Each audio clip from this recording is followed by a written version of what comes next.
All right. Hey, everybody. Welcome to the pages for today. You should be open in your Schoology account to page 391. Up at the top, it says People of the South.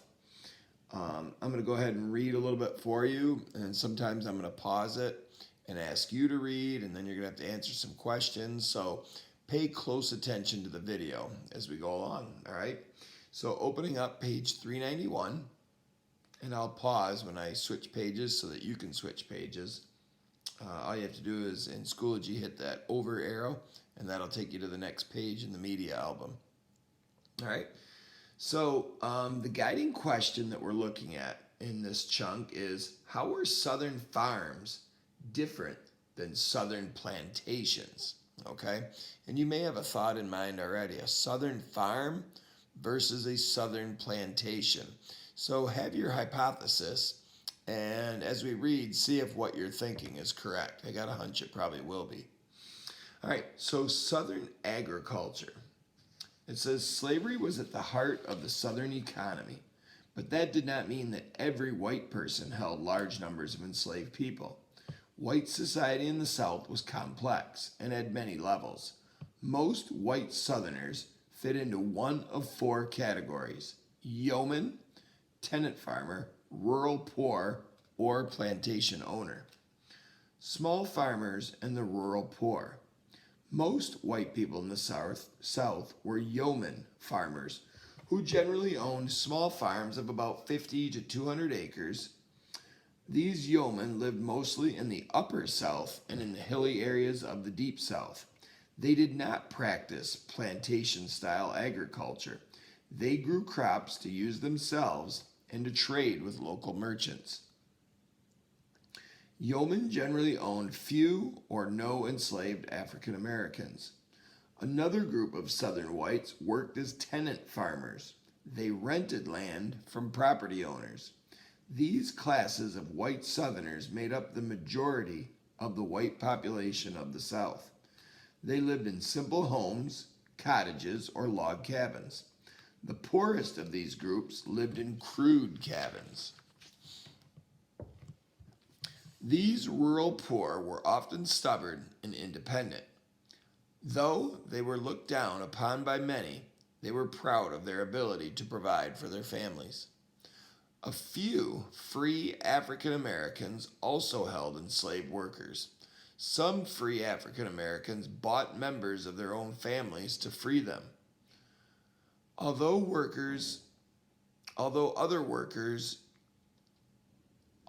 others worked, their enslaved workers in the same manner as white Southern planters.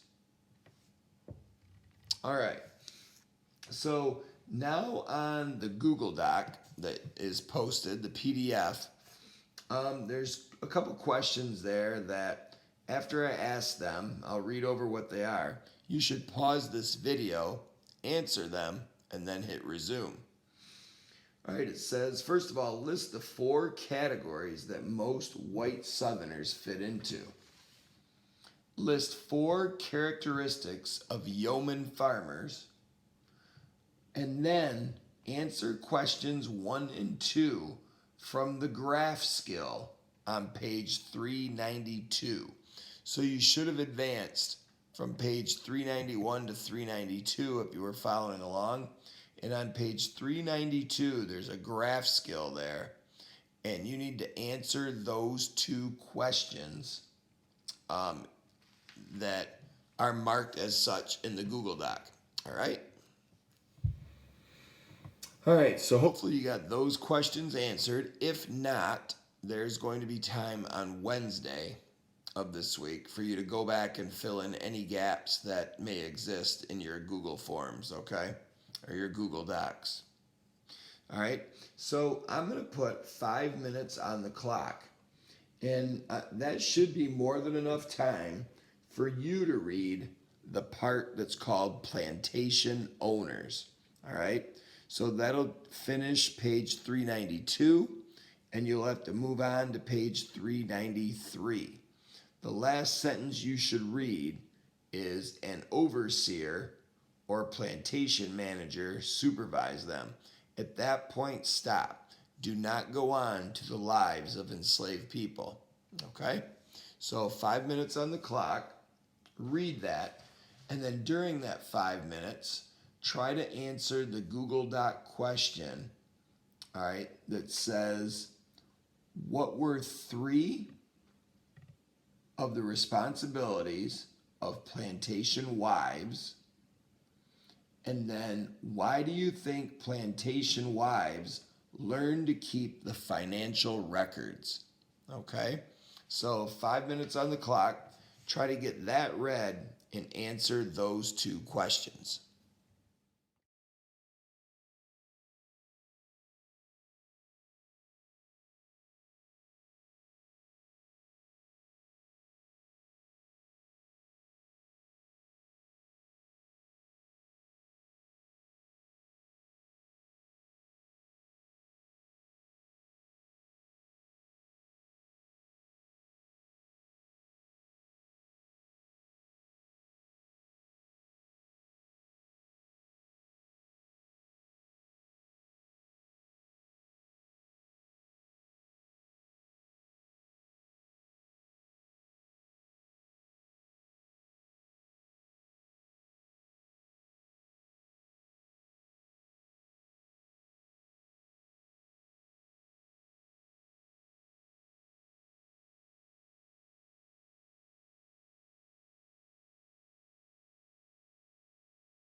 All right, hopefully you're keeping up nicely.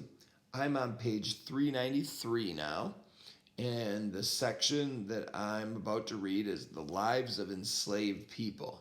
Okay? So, kind of thinking about the guiding question, something to think about as we read is how did enslaved African Americans try to cope with their lack of freedom? All right? So it says the fate of most enslaved African Americans was hardship and misery. They worked hard, earned no money, and had little hope of freedom. They lived with the threat that an owner could sell them or members of their family without warning. In the face of these brutal conditions, enslaved African Americans tried to build stability. They kept up their family lives as best they could. They developed a culture all their own that blended African and American elements. They came up with clever ways to resist slavery. African American family life. The law did not recognize slave marriages. Still, enslaved people did marry and raise families, which provided comfort as well as support. Uncertainty and danger, however, were always present. There were no laws or customs that would stop a slaveholder from breaking a family apart. If a slaveholder chose to, or if the slaveholder died, members could be and often were separated. In the face of this threat, I just turned the page to page 394. In the face of this threat, enslaved people set up a network of relatives and friends.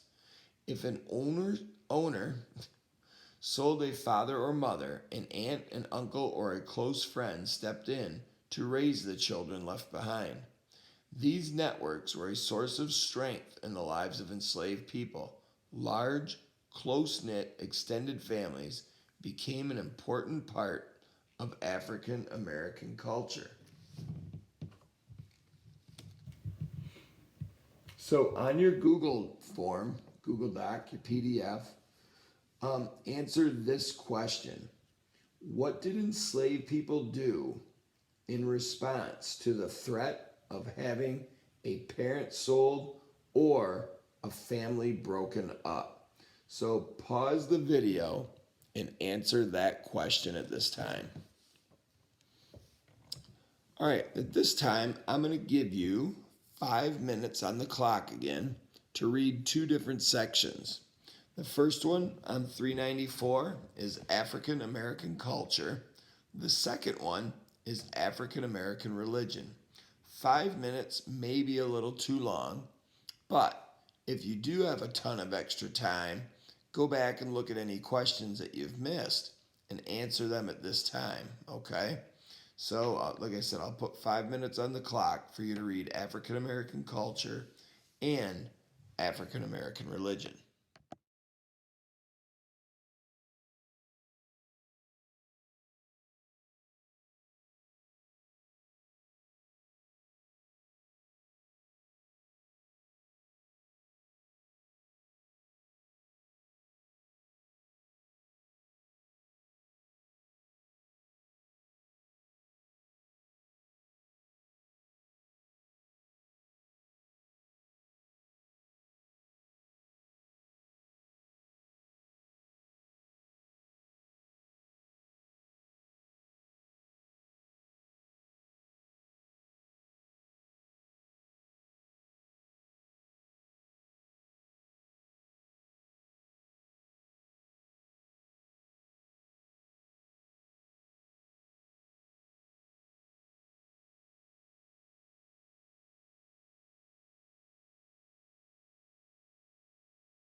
All right, welcome back, and hopefully you're doing well, staying up with getting the questions answered.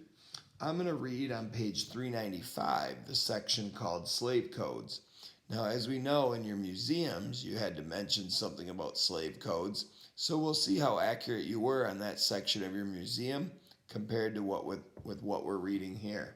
It says the slave codes, sometimes called black codes or Negro laws, were laws in the southern states that controlled enslaved people. Such laws had existed since colonial times. Colonial times meaning when America was 13 colonies, so before even being America.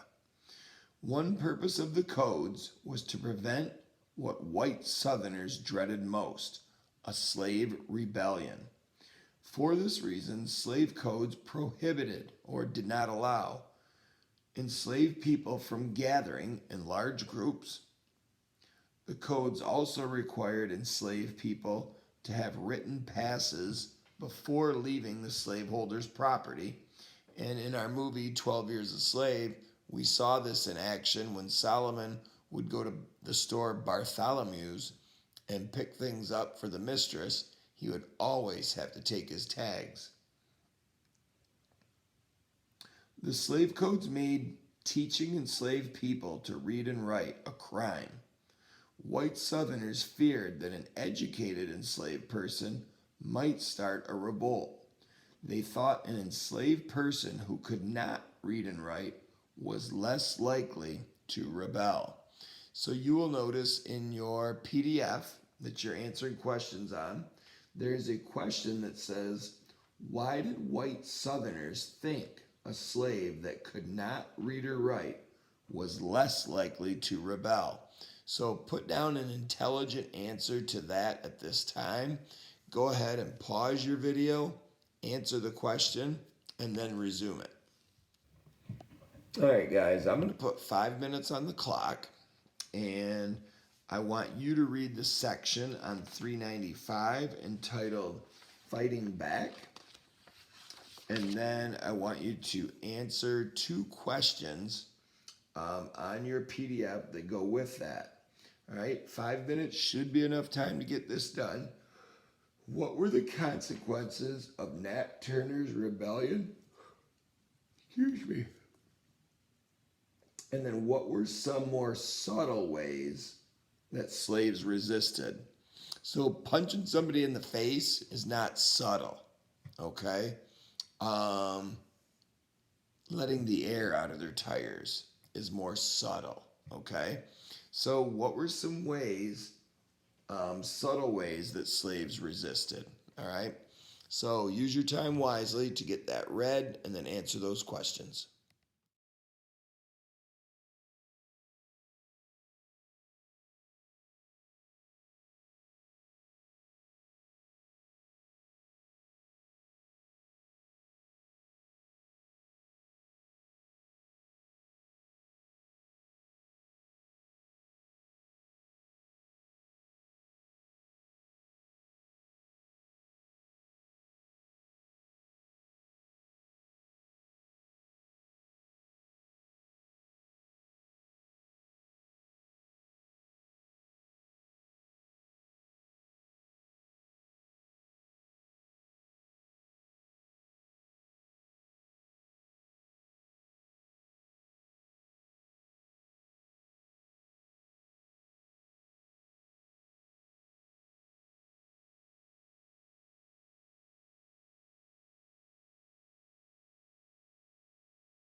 All right, hopefully that was enough time to take care of everything you needed to. I'm looking at page 396 right now, the section entitled Escaping Slavery. And it says, enslaved people also resisted by running away from their owners. Often their goal was to find relatives on other plantations. Sometimes they left to escape punishment. Less often, enslaved African Americans tried to run away to freedom in the North. Getting to the North was very difficult. Among those who succeeded were Harriet Tubman and Frederick Douglass, two African American leaders. Most who succeeded escaped from the Upper South. A runaway might receive aid from the Underground Railroad, which was a network of safe houses owned by people that were opposed to slavery. Moses Grandy, who did escape, spoke about the hardships runaways faced.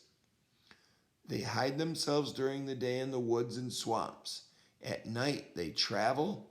In these dangerous journeys, they are guided by the North Star, for they only know that the land of the freedom is in the North. The big danger, of course, was capture. Most runaways were caught and returned to their owners. The owners punished them severely, usually by whipping. So the questions in your Google Doc are, what was the Underground Railroad? So go ahead and hit pause and answer that question.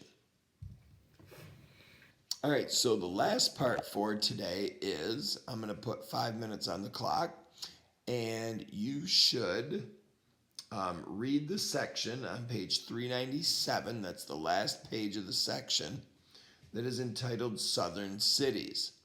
And the only question you need to answer from this is the question, what did the 10 largest cities in the South have in common? So what did the 10 largest cities in the South have in common? So obviously you can rewind this video, you can read any parts on your own because you have access to all the pages. The 5 minutes should be enough to get this section done easily and answer that question, and it may be enough to allow you to go back. All right, so we will talk to you later.